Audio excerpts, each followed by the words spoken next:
7 सीटों पर उपचुनाव है। कांग्रेस ने उम्मीदवारों का ऐलान कर दिया है। दौसा से दीनदयाल बैरवा को उम्मीदवार बनाया गया है। 84 से महेश रौत को टिकट मिला है। सलूम्बर से रेशमा मीणा को प्रत्याशी बनाया गया है। देवली उनियारा से केसी मीणा को टिकट मिला है। तो रामगढ़ से आर्यन खान को टिकट मिला है। खीवसर से रतन चौधरी को टिकट दिया गया है। झुंझुनू से अमित ओला को टिकट मिला है। बड़ी जानकारी आपको दे रहे हैं। और क्योंकि टिकट की घोषणा रात को हो गई थी, प्रत्याशियों की घोषणा हो गई थी, तो ऐसे में अब वो तमाम नाम और समीकरण हम आपको बता रहे हैं उपचुनाव के, जो इस बार और इस वक्त रहने वाले हैं। उम्मीदवारों का ऐलान कर दिया गया है। दौसा से दीनदयाल बैरवा को उम्मीदवार बनाया गया है और जो प्रभाव है आपको यहाँ पर सचिन पायलट का नजर आने वाला है। वहीं 84 से महेश रौत को टिकट मिला है। महेश रौत 84 से, क्योंकि अगर आप देखेंगे तो वहाँ आदिवासी पार्टी ने भी अपने प्रत्याशी घोषित कर दिया है और इसलिए वहाँ त्रिकोणीय मुकाबला नजर आने वाला है। कांग्रेस ने जहाँ महेश रौत को उतारा है, तो बाप पार्टी यानी आदिवासी पार्टी जो है उसने भी अपने प्रत्याशी की घोषणा कर दी है। सलूम्बर से जिक्र करें तो रेशमा मीणा को कांग्रेस ने अपना प्रत्याशी बनाया है।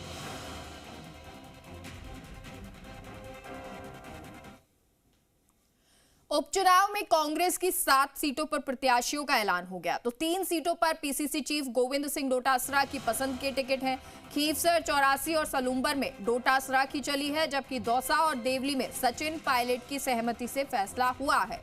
झुंझुनू में भी पायलट की सहमति नजर आई है, लेकिन ओला परिवार झुंझुनू को अपनी परंपरागत सीट मानता है और इसीलिए ब्रजेंद्र ओला के बेटे अमित ओला को यहां प्रत्याशी बनाया गया है। और शायद पार्टी ने यही सोचा कि लगातार जिस तरह से झुंझुनू में जीत होती रही है कांग्रेस की और ओला परिवार की खास तौर पर एक भूमिका रही है, तो इस सीट पर ओला परिवार से ही किसी को उतारना, किसी प्रत्याशी को उतारना बेहतर रहेगा और इसलिए ओला परिवार को एक बार फिर से टिकट मिला है। तो वहीं रामगढ़ में जुबेर खान के परिवार में टिकट गई है और रामगढ़ सीट पर फोकस कांग्रेस का है। सहानुभूति फैक्टर वहां पर काम करेगा और उसी को ध्यान में रखकर प्रत्याशी उतारा गया है। और इस खबर पर हमारे सहयोगी ब्यूरो चीफ शशि मोहन शर्मा जुड़ गए हैं। शशि मोहन, क्योंकि कांग्रेस ने तमाम सीटों पर जो उपचुनाव होने वाले हैं उन 7 सीटों पर घोषणा कर दी है प्रत्याशियों की, अब आप इसको कैसे देखते हैं, एनालिसिस कैसे करते हैं और क्या समीकरण नजर आते हैं? दरअसल जिन 7 सीटों पर चुनाव होने हैं उनमें से 7 में से 6 सीट पर आमने सामने का मुकाबला तो तय हो गया है। अब कहां पर त्रिकोणीय मुकाबला होगा, कहां पर बहुकोणीय मुकाबला होगा, ये भी तकरीबन आज शाम तक साफ हो जाएगा। कल नामांकन दाखिल करने की आखिरी तारीख है। आज मुख्यमंत्री भजनलाल शर्मा 4 जगह जाएंगे। झुंझुनू, रामगढ़, दौसा और देवली जाएंगे और वहां प्रत्याशियों की नामांकन रैली को संबोधित करेंगे। लेकिन इससे पहले कल देर रात जब कांग्रेस ने अपने 7 प्रत्याशियों की लिस्ट घोषित की, उसके बाद तस्वीर कुछ इस तरीके से बन रही है। अगर हम दक्षिण से चलें तो सबसे पहले बात कर लें 84 सीट की। तो 84 सीट से जिन महेश रौत को टिकट दिया गया है, पार्टी के कुछ नेताओं का कहना है कि वो सरपंच हैं, लेकिन हमने पता किया तो जानकारी में आया दरअसल महेश रौत सरपंच नहीं है, उनकी पत्नी सरपंच रही है और इस कारण से उनकी क्षेत्र में सक्रियता रही है। हालांकि बीएपी के कुछ लोग चाहते थे कि वहाँ छुट्टन को और या पप्पू नाम से एक दावेदार थे, उनमें से किसी को दे दिया जाए, लेकिन पार्टी ने महेश रौत पर अपना दाव खेला है। इससे पहले अनिल रौत को बीएपी अपना प्रत्याशी बना चुकी है। बीजेपी का टिकट यहाँ से साफ नहीं हुआ है। सलूम्बर पे आ जाते हैं। सलूम्बर से रेशमा मीणा को कांग्रेस ने प्रत्याशी बनाया है। अब तक रघुवीर मीणा यहाँ से चुनाव लड़ते आ रहे थे। पिछले 3 चुनाव रघुवीर मीणा और उनके परिवार के लोगों ने हारे हैं। अमृतलाल मीणा के सामने चुनाव हारे। अब अमृतलाल मीणा की पत्नी शांता देवी को पार्टी ने यहाँ से टिकट दिया है। बीएपी जीतेश कटारा को टिकट दे चुकी है और कांग्रेस ने रेशमा मीणा को यहाँ पर उतारा है। रेशमा मीणा यहाँ से प्रधान रही हैं और रघुवीर मीणा के अपोजिशन कैंप की हैं। पिछली बार 2018 में उन्होंने निर्दलीय चुनाव भी लड़ा था, हालांकि बाद में पार्टी में उनकी वापसी हो गई थी। इसके बाद में खीवसर सीट पर आ जाते हैं। खीवसर सीट से अभी आरएलपी ने अपना प्रत्याशी घोषित नहीं किया है। हालांकि बेनीवाल ये संकेत दे चुके हैं कि अब की बार उनके भाई नारायण बेनीवाल को टिकट नहीं देने जा रहे हैं, लेकिन क्या पत्नी को टिकट देते हैं? एक स्थानीय संत है वहाँ पर, क्या उनको टिकट देते हैं, ये सवाल है। या क्या किसी ऐसे चेहरे पर हनुमान बेनीवाल अपना दाव खेलेंगे, ये भविष्य के घर में है।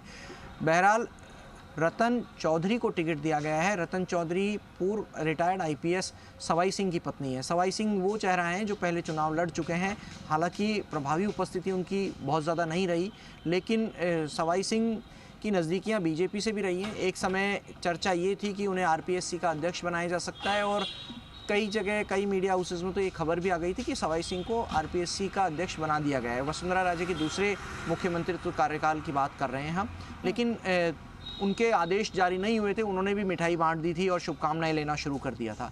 लेकिन अब जैसे ही उनकी पत्नी को टिकट दिया गया तो कल की तारीख में उनकी तरफ से एक पत्र भेजा गया है पार्टी के बीजेपी के प्रदेश अध्यक्ष को। उन्होंने बीजेपी की प्राथमिक सदस्यता से इस्तीफा दिया है। इस खीमसर की सीट से बिंदु चौधरी का नाम भी चल रहा था, जो पूर्व में जिला प्रमुख रह चुकी हैं, हालांकि बीजेपी के मंत्री रहे हैं अजय सिंह किलक, अभी डेगाना से विधायक हैं, उनकी बहन है बिंदु चौधरी, लेकिन कांग्रेस से उनका जुड़ाव रहा है। और इसी तरीके से राघवेंद्र चौधरी का भी नाम यहाँ पर चल रहा था, जो राघवेंद्र मिर्धा जो हरेंद्र मिर्धा के पुत्र हैं। हरेंद्र मिर्धा मौजूदा सरकार में मौजूदा समय में नागौर से कांग्रेस के विधायक हैं। और खीमसर सीट पर त्रिकोणीय मुकाबला होता दिख रहा है। हालांकि दुर्ग सिंह टिकट मांग रहे थे कांग्रेस से, लेकिन उन्हें टिकट नहीं मिला है। वो जब बागी खड़े होते हैं तो कुछ लोगों का, राजनीतिक विश्लेषकों का ये कहना है कि हनुमान बेनीवाल को फ़ायदा होता है। क्या अब वो बागी खड़े होंगे या नहीं होंगे? क्या बीजेपी उनकी बगावत को या उनके दावेदारी को, उनके निर्दलीय नामांकन को रोकने का कोई प्रयास करेगी? ये देखना होगा। इसके बाद में झुंझुनू की सीट है। झुंझुनू में आमने सामने का मुकाबला होगा राजेंद्र भांबू में और अमित ओला में। अमित ओला ब्रजेंद्र ओला के पुत्र और कंदावर जाट नेता रहे शीशराम ओला के पोते हैं। हालांकि यहाँ आकांक्षा ओला का भी नाम चल रहा था, लेकिन ओला परिवार ने अपने पुत्र अमित ओला को टिकट दिलवाया। आकांक्षा ओला पहले दिल्ली विधानसभा में भी चुनाव लड़ चुकी हैं और पार्टी में यहाँ सचिन पायलट की यश थी, सचिन पायलट की से थी अमित ओला के टिकट के लिए। इससे पहले सलूम्बर 84 और जो खीमसर के टिकट हैं वो विशुद्ध रूप से पीसीसी चीफ गोविंद डोटासरा की राय पर और उनके कहने पर ही दिए गए हैं, और पीसीसी चीफ को एक फ्री हैंड होता है। हालांकि पिछले दिनों जो पार्टी की बैठक हुई थी उसमें ये सहमति हो गई थी कि पीसीसी चीफ को ही उपचुनाव में टिकट तय करने का अधिकार होगा, वो जिनके लिए कहेंगे उनको टिकट दे दिया जाएगा। लेकिन दौसा पूर्व में सचिन पायलट का निर्वाचन क्षेत्र रहा है। उनका लोकसभा का पहला चुनाव उन्होंने दौसा से ही लड़ा था, जीता था जब वो मंत्री बने थे। जब वो यहाँ से जीत करके गए थे, केंद्र में मंत्री बने तब अजमेर से सांसद थे 2009 में। लेकिन दौसा उनका पूर्व में निर्वाचन क्षेत्र रहा है, टोंक अभी उनका निर्वाचन क्षेत्र है और देवली टोंक से लगती हुई सीट है। इसलिए यहाँ दोनों सीटों पर सचिन पायलट की राय ली गई।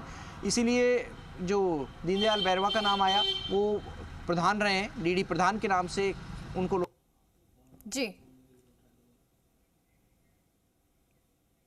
तो ये एक समीकरण है और शशि मोहन जैसा कि बता रहे हैं कि अलग अलग सीट पर, और कुछ ऐसी सीटें, देखिए 7 सीटें, लेकिन उनमें से कुछ ऐसी सीटें हैं जहां त्रिकोणीय मुकाबला भी नजर आएगा। जैसे आप मान लीजिए, क्योंकि हनुमान बेनीवाल आरएलपी पार्टी ने अभी प्रत्याशी घोषित नहीं किया है, लेकिन ये वो सीट है जहां त्रिकोणीय मुकाबला आपको नजर आएगा। 84 सीट पे अभी बीजेपी की तरफ से स्थिति क्लियर होना बची हुई है, लेकिन वहां पर भी आपको त्रिकोणीय मुकाबला नजर आएगा।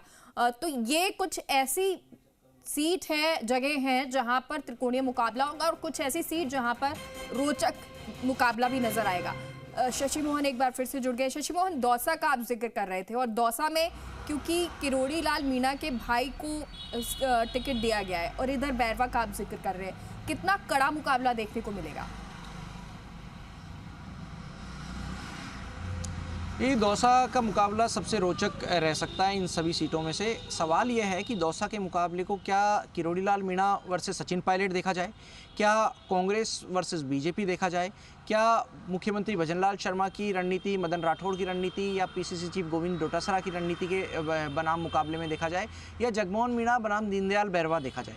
अभी जो बड़े बड़े नाम आ रहे हैं इस सीट पर, उससे देखते हुए लगता है कि दीनदयाल बैरवा बनाम जगमोहन मीणा की लड़ाई यहाँ पर गौण हो गई है। अब ये लड़ाई किरोड़ी लाल मीणा बनाम सचिन पायलट पे जा रही है, अब ये लड़ाई बीजेपी वर्सेस कांग्रेस पे जा रही है, और अब ये लड़ाई रणनीतिकारों पर जा रही है। दरअसल दौसा ऐसी सीट है जिसकी डेमोग्राफी ये कहती है कि वहाँ पर एससी वोट अच्छी संख्या में, वहाँ पर अनुसूचित जनजाति के वोट अच्छी संख्या में हैं, गुर्जर समाज के वोट अच्छी संख्या में, और ब्राह्मण समाज और माली समाज के वोट अच्छी संख्या में। हालांकि दूसरे जो समाज हैं उनकी भी उपस्थिति उल्लेखनीय है और उसको कोई नकार नहीं सकती कोई पार्टी, लेकिन टिकट किसी एक जाति के व्यक्ति को देना होता है। और ऐसे में दोनों ने ओपन सीट पर रिजर्व कैटेगरी के व्यक्ति को उतारने की स्ट्रेटजी चली है। पार्टी को ऐसा लगता है कि सचिन पायलट अपने प्रभाव का इस्तेमाल करेंगे। दौसा उनका पूर्व निर्वाचन क्षेत्र रहा है, टोंक अभी उनका निर्वाचन क्षेत्र है, तो टोंक के जो लगती हुई सीट है देवली उनियारा, वहाँ भी उनकी राय से ही जो कस्तूरचंद मीणा को, केसी मीणा को टिकट दिया गया है, वो भी उनकी राय से दिया गया है। दीनदयाल बैरवा को भी टिकट उनकी राय से दिया गया है। तो यहाँ पर सक्रियता बहुत ज़्यादा दिखेगी सभी पार्टियों के नेताओं की, लेकिन रणनीति किसकी काम करेगी ये देखना होगा। इस पर लगातार हम मॉनिटर रखेंगे और दर्शकों को पल पल की अपडेट भी मुहैया कराएंगे।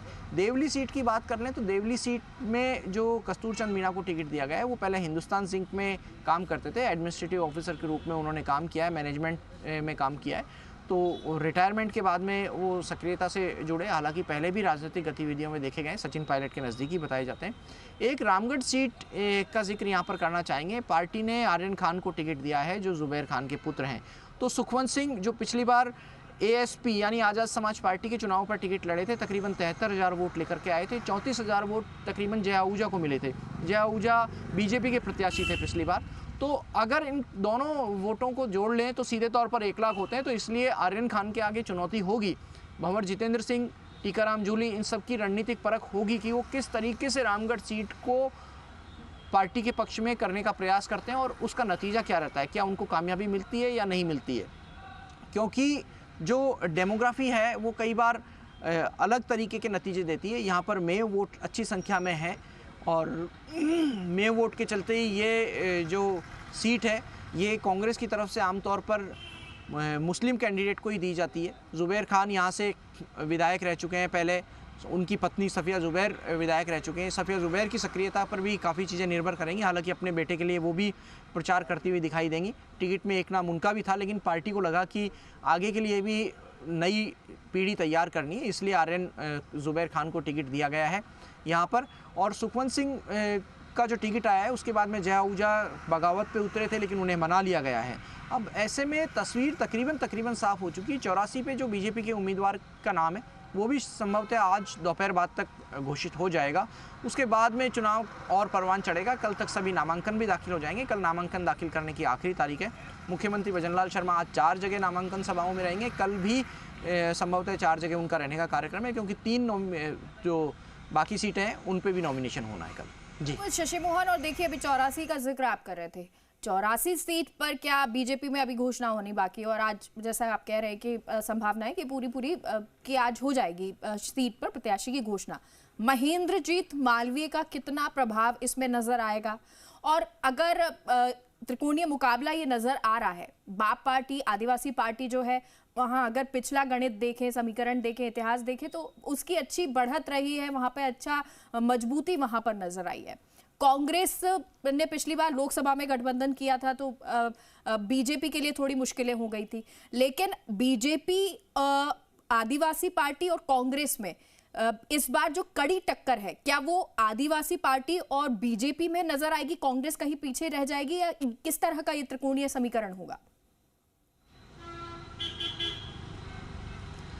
देखिए, चुनाव के नतीजे से पहले सीधे तौर पर यह नहीं कहा जा सकता कि कौन सी पार्टी पीछे रह जाएगी, क्योंकि हर पार्टी अपने प्रयास करती है और सीक्रेट बैलेट है। जनता बहुत समझदार है। जनता कई बार अपने वोट को उजागर नहीं करती है वोट देने से पहले। लेकिन अभी जिस तरीके से बीजेपी वेट एंड वॉच की पॉलिसी अपना रही थी, कांग्रेस के प्रत्याशी का इंतजार कर रही थी, तो अब लग रहा है कि ना महेंद्रजीत सिंह मालवीय को टिकट देगी बीजेपी, ना सुशील कटारा को टिकट देगी। हमने जो पार्टी के उच्च पदस्थ लोगों से बातचीत की उसमें भी ये बात साफ हो गई है, मालवीय और कटारा दोनों को टिकट नहीं मिलेगी, कोई नया चेहरा आएगा। और स्थानीय जिला इकाई में जो सक्रियता से काम कर रहे हैं, कौन होगा, शायद आज स्थिति क्लियर हो जाए। बहुत बहुत शुक्रिया आपका शशि मोहन इस तमाम जानकारी के लिए। तो ये पूरा समीकरण जो धीरे